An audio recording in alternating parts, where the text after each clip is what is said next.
Midco Sports Magazine on Midco Sports Network is presented by SCHEELS.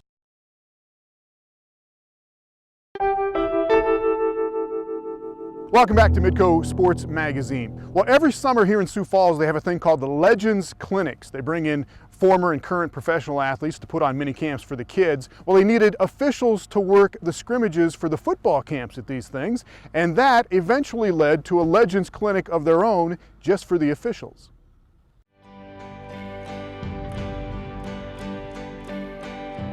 This event started about 13 years ago. There were no clinics for football officials. Basketball officials had clinics all the time, but with football officials having a clinic, you need football teams playing. It grew from 20 officials to 40 officials to 60 officials. We evolved from just working scrimmages to we go probably about 2/3 of the time classroom. And we will cover various mechanics changes, things that have evolved over the years. Then we'll go out and work scrimmages. That crew comes in and they meet with a evaluation person, and he'll go through their plays. You know, you don't know what you need to improve on if someone never sees you to tell you in a constructive criticism way that, no, this would be a better way to do it, or this is the better mechanic to do it. Well, this year at the clinic, they had referees from college national championship games, guys from the Big Ten Conference, one guy who's now an analyst for ESPN, and they all had some very interesting views on the games that they have done in the past and how they try to watch games now from a fan perspective. Well, my name's Jim Ricketts, and I'm from Sioux Falls here. My officiating career lasted 45 years. My name is Jim Adams from Manhattan, Kansas. I officiate football in the Big 12 Conference as an umpire, and will be starting my 10th year in the Big 12 Conference with this football season. I'm Brandon Cruz. I live in Rapid City, South Dakota. Currently, I work the referee position in the Mountain West Conference. I remember I worked my first game as it was a freshman game out in Rapid City, and after I got off the field, the first call I made was to my dad and told him I found something that I really enjoy doing. So it really was love at first sight. Bill LeMonnier. I'm a retired 20-year veteran of the Big Ten Conference, and currently I work for ESPN as a rules analyst. My first experience with officiating was when I first got out of college as a graduate assistant, and a friend of mine who was an official, he talked me into working a youth football game with he and his crew on Labor Day weekend. And the second the kid hit the ball, kicked off the ball in that first game I ever worked, I kind of said to myself, what am I doing here? And all of a sudden the game looked so different. And the difference was I was now responsible for the game. You know, I didn't realize that at the time. It was just kind of terror and fear. But I realized it was the responsibility that you had as an official to be a guardian of the game. My name is Jon Lucivansky, and I do a lot of things, but the one I think you're most interested in is I'm a NFL official.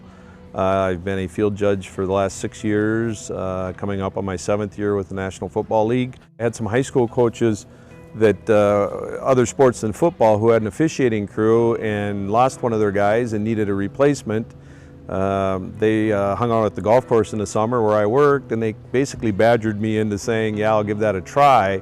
In hindsight, it was probably the best thing that's ever happened to me. You know going in that there's going to be criticism, and we're out there just like the players and coaches competing against ourselves to perform the best as we can, and that's, you know, in making every decision as correct and as accurate as we possibly can for the best of the game. The last thing I or anyone wants to do is go home on a Sunday night and be the lead story on SportsCenter showing a call you did or didn't make, or a judgment you did or didn't make, costing somebody a ball game, and having to live with that for a long time. It's not easy.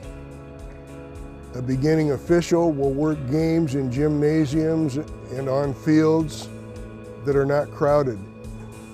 So everything that goes on, that official can hear. If you work a 7th grade basketball game or an 8th grade football game, there's 100 people there. Every time somebody says something, you can hear it.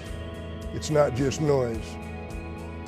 And sometimes it's hard to separate that from the personal situation to the officiating situation. The challenge that exists today is the coaches and fans all believe that the behavior that exists on TV by some of the coaches at the upper levels of collegiate football or basketball or NBA, NFL is to be tolerated at all levels. And in reality, the game is still about the kids out on the field. And I have yet to see a call or a decision reversed because of a fan or a coach just becoming completely out of character for what they would normally act like. I'm ruined as a fan. You know, do I love to watch baseball? Sure I do. Do I love to watch football and basketball? With a passion. It's on all the time. But I watch a game now and I watch the officials. I watch their body language. I watch their mechanics. I watch how they handle calls in a game. There's things you can learn. You know, I want to duplicate and replicate what these officials did.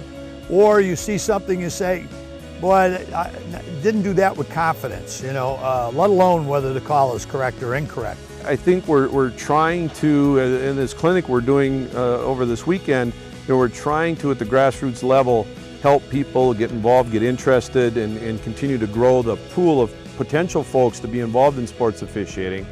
And I think we need to keep doing that, and we need to do a better job of retaining newer, younger officials. First of all, I love the game of football. So getting a chance to be out on a football field for 2 or 3 hours, that was the highlight of the week, obviously. The second thing was I look back at all the friends I have and have made over the years, and the friendships and the stories that we have. Sometimes we don't even talk about the game, but we're talking about the experiences that we have, or something crazy that happened to one of our guys. But I worked a lot of games over the years, a lot of different places, different states, different areas. It was a heck of a ride. I have made friends all over the Midwest and all over the country that are officials, and I can call them friends and partners. And it's been great. Well, when we come back on Midco Sports Magazine, they already call him Doc in Detroit, but this former Jackrabbit running back is putting off med school to make a run at the NFL. The latest on Zach Zenner coming up. Midco Sports Magazine on Midco Sports Network is presented by SCHEELS. Our thanks to Zach Zenner and to Jim Birdsall and everybody with the Sioux Empire Officials Clinic. We'll see you next month on Midco Sports Magazine. This has been Midco Sports Magazine, presented by SCHEELS.